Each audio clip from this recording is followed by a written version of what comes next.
뭐 개인 창업을 해라, 인수 창업을 해라, 책임지지 못할 말을 그냥 하는 겁니다. 제로백 점주님들을 좀 만나보세요. 창업자의 소신과 뜻이 통하는 그런 프랜차이즈를 만나실 수 있습니다. 그리고 마지막으로 다른 업종에 비해 PC방 창업을 하면 더 좋은 점이 있나? 이게 이제 아내분과 남편분이 논의하다 보면 왜 꼭 그 PC방 창업을 하려고 그래? 말고 딴 거 없어? 라고 하면 이제 얘기할 수 있는 것들 몇 가지 이제 말씀을 드리면, PC방 창업이 다른 업종에 비해서 순수익이 좀 높은 편이에요. 카페나 음식점은 순수익으로 월 1,000만 원 정도 벌었다 이렇게 하면은 대박 매장이에요. 대박 매장인데 PC방으로 대박 매장이 됐다 그러면 월 순수익으로 1,500에서 한 2,000 정도는 가져갑니다. 여기 PC방은 대신에 초기 창업비가 많이 들어가고 단가 감각도 심하지 않냐, 이렇게 이제 많이 말을 하죠.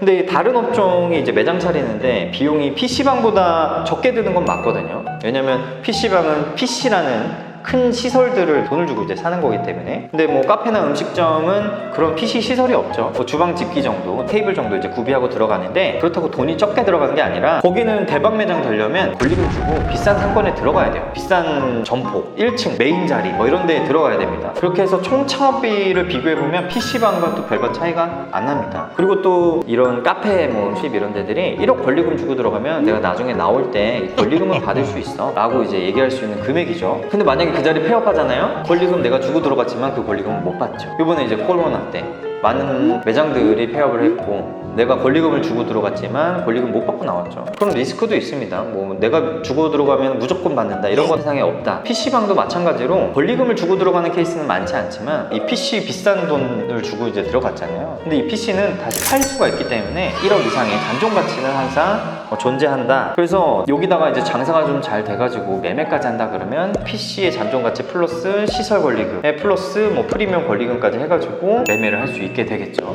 PC방도 마찬가지로 폐업하면 다 날아가는 게 아니라 약 1억 원 이상의 그 잔존 가치는 회수를 할 수가 있습니다. 뭐 이게 어디 간판도 필요 없는 그 배달 매장 어디 이런 거 창업하는 게 아닌 이상 PC방이 초기 창업비가 이제 많이 들어가고 단가가 심해서 단점이다, 이런 거는 좀 어폐가 있는 말이고요. 단순 비교해서 이제 할 수 있는 말이 아니다. 요거를 이제 아시면 좋을 것 같습니다.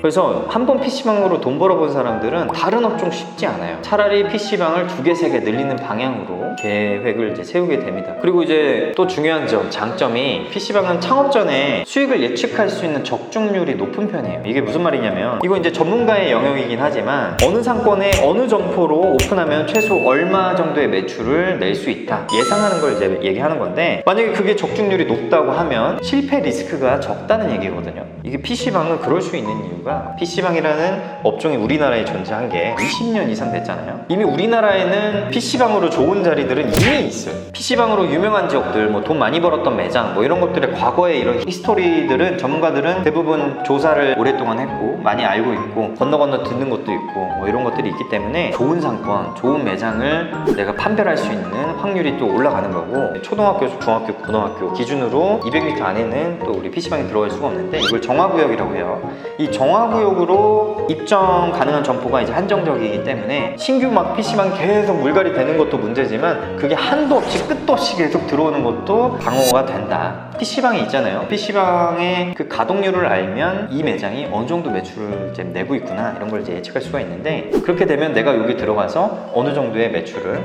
가져올 수 있구나, 이런 것들도 예측을 해서 확률이 올라가는 건데, 제일 어려운 상권 조사는 뭐냐면, 예를 들어서 이 동네 샐러드 가게가 없는데 이 동네에 샐러드 가게를 창업하고 싶어요. 기존에 이 수요가 뭐 아예 없기 때문에 이 샐러드 가게로 성공할지 말지는 오픈하고 나서 까봐야 하는 거죠. 그런 업종은 리스크가 정말 높습니다. 그래서 여기에 이게 없네? 이거 하면 대박 날 것 같은데? 라는 굉장히 어설픈 감각으로 이제 창업을 시도하시는 분들이 많은데, 그렇게 했을 때 실제로 대박 나는 분들도 있지만 완전 쪽박 나서 없으면 없는 이유가 있구나.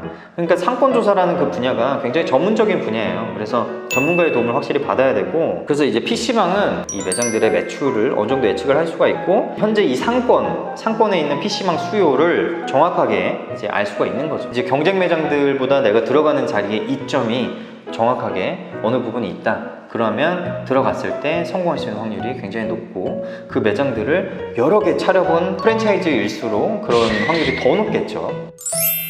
그리고 또 장점 하나는 좀 소소한 거긴 한데 소소하면서 큰 장점, PC방뿐만 아니라 모든 자영업자들이 종합소득세를 내는데 PC방이 초기 창업할 때 자금이 많이 들어갔잖아요. 시설을 구매하느라 시설로 많이 들어갔기 때문에 종합소득세 이제 나중에 신고할 때 시설 투자비를 이 감가상각비로 처리를 하게 되면 종합소득세를 거의 한 2년에서 3년 이상까지도 면제가 아니라 거의 안 내는 거죠. 감가상각비로 이렇게 퉁쳐져가지고 거의 면제라고 표현을 해야 하는 게 맞나? 아무튼 종합소득세를 안 냅니다. 이게 매장 매출 규모에 따라 다르겠지만 거의 한 3년 동안 적게는 1,000만 원에서 많게는 1,500 이상까지도 다른 업종에 비해서 좀 세이브할 수 있는 그런 장점이 있습니다. 좀 내용이 길어졌는데 남편분과 아내분이 이제 상의할 때 여러 가지 관점으로도 사정으로 논의를 하실 겁니다. 그런데 그 논의하실 때 기준을 제가 오늘 좀 알려드렸다 이렇게 생각이 들고 그 기준으로 좀 논의를 해보시면 조금 더 현명한 판단을 하실 수 있지 않을까, 준비하시는 분들에게 도움이 됐으면 좋겠습니다.